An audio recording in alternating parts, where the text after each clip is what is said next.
అనంత కరుణామయుడు అపార కృపాశీలుడు అయిన అల్లాహ్ పేరుతో ప్రారంభిస్తున్నాను. ఈ వీడియోను పూర్తిగా చివరి వరకు చూడండి. నా ఈ చిన్న ప్రయత్నంలో పొరపాట్లు జరిగితే నన్ను క్షమించమని అల్లాహ్ను వేడుకుంటున్నాను. లైక్ చేయండి, సబ్స్క్రైబ్ చేయండి, బెల్ ఐకాన్ నొక్కండి, ఆల్ టచ్ చేయండి. ఆయత్ నంబర్ 103. فإذا قضيتم الصلاة فاذكروا الله قياما وقعودا وعلى جنوبكم فإذا اطمأننتم فأقيموا الصلاة إن الصلاة كانت على المؤمنين كتابا موقوتا. ఆయత్ నంబర్ 103. మరి మీరు నమాజును నెరవేర్చిన తరువాత నిలుచున్నా, కూర్చున్నా, పరుండినా అల్లాహ్ను స్మరిస్తూ ఉండండి. అయితే పరిస్థితులు కుదుటపడిన తరువాత మాత్రం నమాజును నెలకొల్పండి. నిస్సందేహంగా నమాజును నిర్ధారిత వేళల్లో చేయడం విశ్వాసులకు విధిగా చేయబడింది. 151. అంటే భయస్థితిలో చేయబడే నమాజు ఒక విధంగా కుదించబడిన నమాజే. కాబట్టి ఈ లోటును భర్తీ చేయడానికి నిలుచుని, కూర్చుని, ఇంకా పడుకుని ఉన్నప్పుడు సైతం అల్లాహ్ను స్మరిస్తూ ఉండాలని ఇక్కడ ప్రబోధించడం జరిగింది. 152. అంటే యుద్ధమేఘాలు తొలగిపోయి, భయోత్పాత వాతావరణం మారిపోయి, శాంతియుత పరిస్థితులు నెలకొన్నప్పుడు నమాజును దాని అసలు పద్ధతిలోనే చేయాలని దీని భావం. 153. నమాజులను నిర్ధారిత వేళల్లో చేయడం అవశ్యమని ఇందులో గట్టిగా తాకీదు చేయబడింది. అందువల్ల షరియత్పరమైన కారణం ఏదీ లేకుండా 2 వేళల నమాజులను ఒకే సమయంలో కలిపి చేయడం సమ్మతం కాదని దీని ద్వారా స్పష్టమవుతుంది. ఎందుకంటే ఈ విధానంలో ఏదో ఒక నమాజు వేళ కాని వేళలో చేయబడుతుంది. అది ఈ ఆయత్తు స్ఫూర్తికి విరుద్ధం.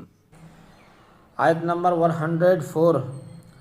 ولا تهنوا في ابتغاء القوم إن تكونوا تألمون فإنهم يألمون كما تألمون وترجون من الله ما لا يرجون وكان الله عليما حكيما.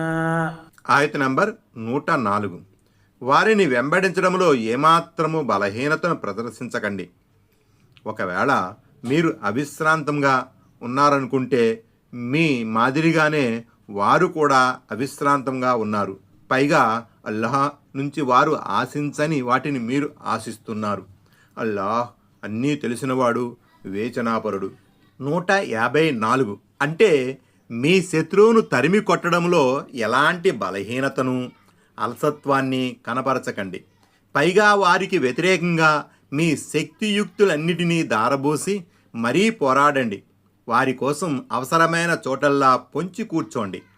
155. అంటే మీరు అవిశ్రాంతంగా పోరాడినట్లే మీ శత్రువులు కూడా అవిశ్రాంత పోరాటం చేశారు. మీకు గాయాలైనట్లే వారికి గాయాలైనాయి. మీకు కలిగిన బాధలకు గాను అల్లాహ్ ఉత్తమ ప్రతిఫలం ప్రసాదించాడన్న ఆశ మీకుంది. కానీ మీ శత్రువులకు ఆ ఆశ కూడా లేదు కదా. కాబట్టి పరలోక సాఫల్యాన్ని లక్ష్యంగా పెట్టుకుని మీరు పడినంత శ్రమ, మీరు చూపినంత పోరాట పటిమ అవిశ్వాసులకు ఎలాగూ సాధ్యపడదు.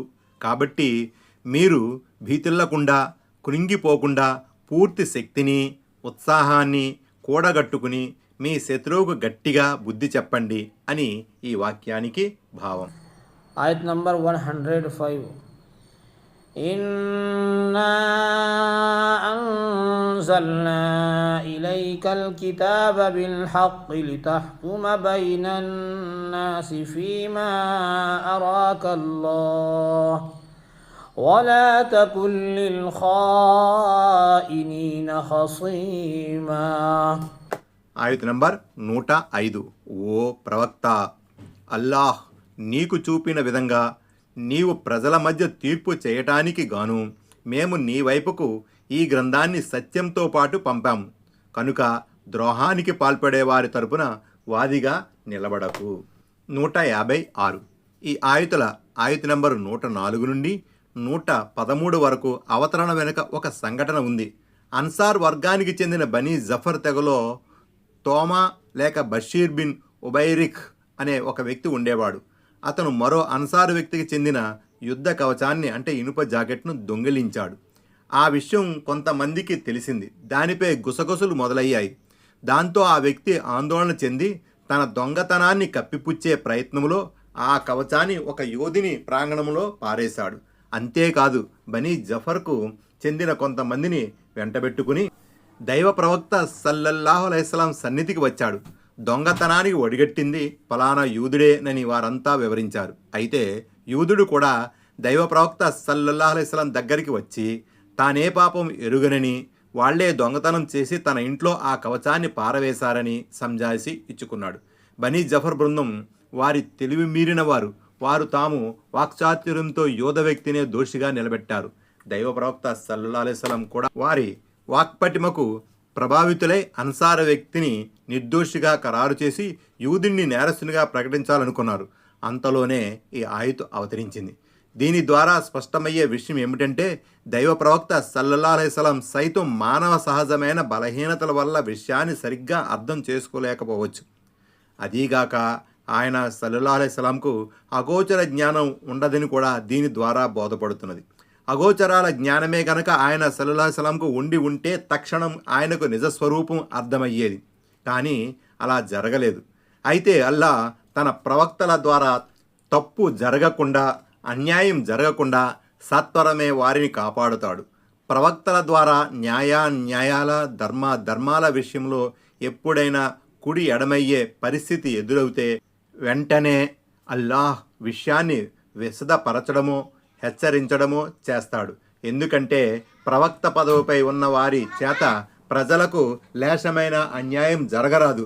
ఆ బాధ్యత స్వయంగా దేవుడు తీసుకున్నాడు. ఒక్క ప్రవక్తల విషయంలో తప్ప వేరొకరి విషయంలో ఇలా జరగదు. 157 ఇక్కడ ద్రోహానికి పాల్పడిన వారు అంటే ఆ బనీ ఉబైరిక్ వారే. తాము ఖుద్దుగా దొంగతనం చేసింది గాక తాము వాగ్దాటితో దబాయింపులతో యోధ వ్యక్తిని నిందితునిగా నిలబెట్టే ప్రయత్నం చేశారు. ఈ ఆయతు తర్వాత వచ్చే వాక్యాలలో కూడా వీరిని సమర్థించిన వారి దుర్నీతి గురించి దేవుడు తన ప్రవక్త సల్లల్లాహు అలైహి వసల్లం తెలియపరిచాడు. వర్గ ప్రాంతీయ దురాభిమానంతో తీర్పులు ఇచ్చే పెద్దలకు ఇది గుణపాఠం కావాలి. తప్పైనా ఒప్పైనా నావాడు అనే ధోరణిని మానుకోమని ఇస్లాం అంటుంది.